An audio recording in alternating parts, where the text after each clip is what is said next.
Hello జై students, welcome to target CAPF AC. Recent గా Israel మన నరేంద్ర మోదీ గారికి హైయెస్ట్ పార్లమెంటరీ ఆనర్ అనేది ఇవ్వడం జరిగింది. అంటే ఇండియాకి ఇజ్రాయెల్ కి ఉన్న రిలేషన్స్ బేస్ చేసుకో ఆల్మోస్ట్ ఆల్ అన్ని కంట్రీస్ కూడా ఇజ్రాయెల్ పైన అంటే అటాక్ చేయడం గానీ, వాళ్ళని జూయిష్ పీపుల్ ని ఓచుకోవడం, సో ఇవన్నీ జరిగింది అనమాట. బట్ ఇండియా ఎప్పుడు కూడా మనం ఇజ్రాయెల్ పైన అటాక్ చేయడం గానీ లేకపోతే ఇబ్బంది పెట్టడం గానీ ఎప్పుడు కూడా చేయలేదు అనమాట. సో మన ఒక ఫ్రెండ్లీ అప్రోచే ఉండేది సో ఇజ్రాయెల్ పైన మనకి.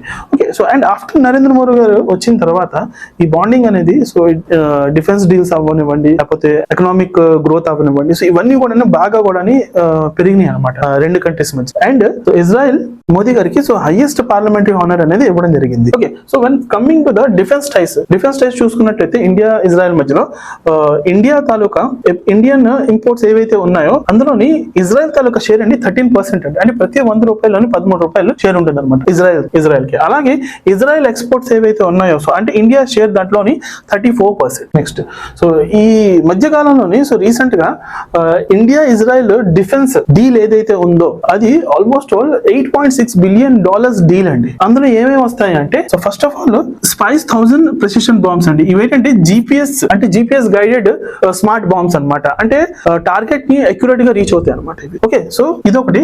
నెక్స్ట్ ఏంటంటే rampage air to surface missile అండి. అంటే ఎయిర్ టు సర్ఫేస్ అంటే ఎయిర్ నుంచి సర్ఫేస్ కి మన మిసైల్స్ ని లాంచ్ చేయొచ్చు అనమాట అక్యురేట్ గా టార్గెట్ ని రీచ్ అవుతూ. నెక్స్ట్ లారా బ్యాలిస్టిక్ మిసైల్స్ అండి. టాక్టికల్ లారా బ్యాలిస్టిక్ మిసైల్స్ అండి. దీని తాలూకా రేంజ్ 400 కిలోమీటర్స్. ఇది మొబైల్ ద్వారా కూడా లాంచ్ చేయొచ్చు అనమాట. So next is ice breaker missiles అండి.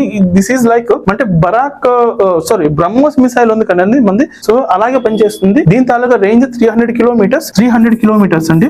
అండ్ దీన్ని ఎలా మనం అంటే రాఫెల్ ఎయిర్ ఫైటర్ జెట్స్ ఉన్నాయి కానీ దాని ద్వారా మనం లాంచ్ చేయొచ్చు అనమాట. So these are the main important defence deals. Next coming one more thing, that is Barak missile అండి. సో బరాక్ మిసైల్ ఎవరు తయారు చేశారంటే మన ఇండియా అండ్ ఇజ్రాయెల్ కలిపి, అంటే ఇజ్రాయెల్ ఏరోస్పేస్ ప్లస్ డిఆర్డిఓ కలిపి తయారు చేసిన మిసైల్ అనమాట. ఇదేంటంటే medium range surface air missile అనమాట. Medium range surface air missile, surface నుంచి ఎయిర్ కి మనం లాంచ్ చేయొచ్చు అనమాట. This is one of the most important missile అనమాట. మన రెండు కంట్రీస్ కలిపి తయారు చేసింది. నెక్స్ట్ ఇప్పుడు ఐరన్ బీమ్ సిస్టమ్ అండి. ఐరన్ డోమ్ సిస్టమ్ కాదు, ఐరన్ బీమ్ సిస్టమ్. దీన్ని ఇప్పుడు మనం రీసెంట్ గా పర్చేజ్ చేద్దాం అనుకుంటున్నాము. దీన్ని తయారు చేసింది ఎవరు అంటే రాఫెల్ అడ్వాన్స్డ్ డిఫెన్స్ సిస్టమ్ అండి. రాఫెల్ అడ్వాన్స్డ్ డిఫెన్స్ సిస్టమ్ దీన్ని తయారు చేసింది. సో దీని తాలూకు ప్రత్యేకత ఏంటి అంటే ఎప్పుడైతే మన డ్రోన్స్ ద్వారా అటాక్ అవుతుందో సో ఒక్కొక్క డ్రోన్ ని మనం డిస్ట్రాయ్ చేయాలంటే మనం మిసైల్స్ ని యూజ్ చేయాల్సి ఉంటుందండి. ఒక్కొక్క డ్రోన్ పైన ఒక్కొక్క మిసైల్.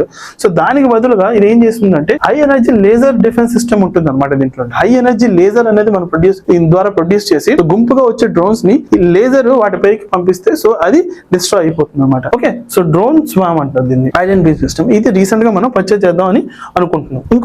ఇంకో విషయం ఏంటంటే సో ట్రాన్స్పోర్ట్ కారిడార్ అండి. రీసెంట్ గా G20 జరిగింది కానీ న్యూ ఢిల్లీలోని. సో దాంట్లోని ఈ ట్రాన్స్పోర్ట్ కారిడార్ ని ప్రపోజ్ చేయడం జరిగింది. ఇదేంటి అంటే India middle east economic corridor అంటారు అనమాట దీన్ని. ఈ లైన్ చూసారా ఇలాగా. Okay, so India, middle east, Saudi Arabia, UAE, next Israel and grace అంటే యూరోప్ వరకు. Okay, so middle east countries. ఇది ఎకనామిక్ కారిడార్ అనమాట. అంటే దీన్ని ఎందుకు ప్రపోజ్ చేయడం జరిగిందంటే ఇంతకు ముందు మనం వేరే కానీ యూరోపియన్ కంట్రీస్ కానీ వీటిని ఇజ్రాయెల్ కి వెళ్ళాలంటే సో త్రూ ఇక్కడ నుంచి రెడ్ సీ ద్వారా మనం ట్రావెల్ చేసాం. సో దాని ద్వారా ఏంటంటే ఎక్కువ టైం అయ్యేది అండ్ చాలా ఖర్చు కూడా అయ్యేది, టైం కూడా అయ్యేది. సో దీని ద్వారా ఈ ప్రపోజ్ చేయడం ద్వారా ఏంటంటే షిప్పింగ్ టైం అనేది డిక్రీజ్ అయిపోతుంది. రైల్వే త్రూ అంటే road way, ports, digital and energy ఇవన్నీ కూడా బాగా కూడా పెరిగే ఛాన్సెస్ ఎక్కువ ఉందన్నమాట. ఓకే, సో దానికోసం అని చెప్పేసి ఈ ఎకనామిక్ కారిడార్ ని ప్రపోజ్ చేయడం జరిగింది ఈ రీసెంట్ గా న్యూఢిల్లీలో ఏదైతే సమ్మిట్ జరిగిందో. Okay, so this is all about the Israel and India international relations అండి. సో మన ఇండియాకి ఇజ్రాయెల్ కి ఎలా ఉన్నాయనేది చెప్తాను అనమాట. Okay, so thank you.